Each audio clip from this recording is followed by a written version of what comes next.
Assalamualaikum warahmatullahi wabarakatuh. Nama saya Rimba Nurhayati, NIM C0C01715. Di sini saya akan menjawab pertanyaan yang telah diajukan. Pertanyaan pertama, fungsi SPT masa PPH pasal 21 atau 26, siapa yang mengisi dan batas waktu penyampaiannya. Pertanyaan kedua, gambaran singkat cara pengisian SPT masa PPH pasal 21.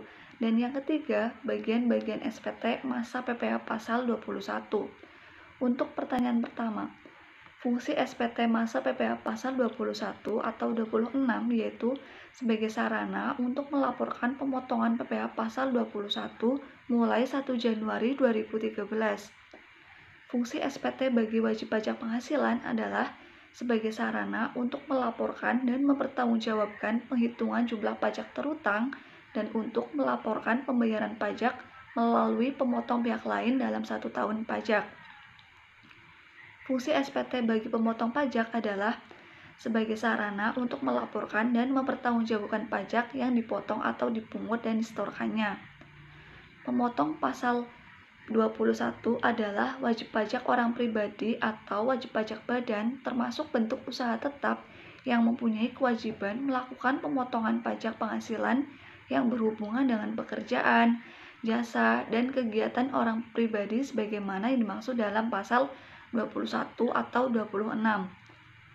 Yang mengisi adalah pemotong PPH pasal 21 atau 26 yaitu pemberi kerja, bendahara, atau pemegang kas pemerintah, dan dana pensiun sesuai peraturan pajak terkait.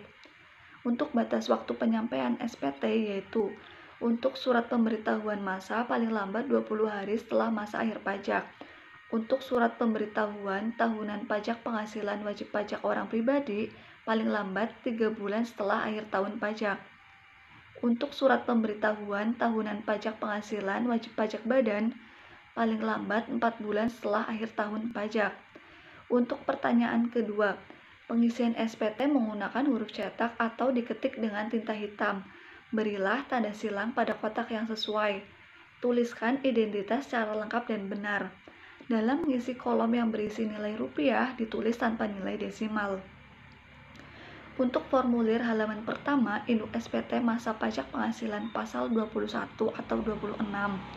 Bagian header formulir isikan pajak masa pajak, SPT normal atau SPT pembetulan dan jumlah lembar SPT termasuk lampiran. Bagian A berisi tentang identitas pemotong, bagian B berisi tentang objek pajak. Sedangkan formulir halaman kedua induk SPT masa pajak penghasilan pasal 21 atau 26, bagian header formulir berisi NPWP pemotong. Bagian C berisi objek pajak final, bagian D berisi lampiran, dan bagian E berisi pernyataan dan tanda tangan. Untuk pertanyaan ketiga, berikut saya sajikan bagian-bagian SPT masa PPH pasal 21.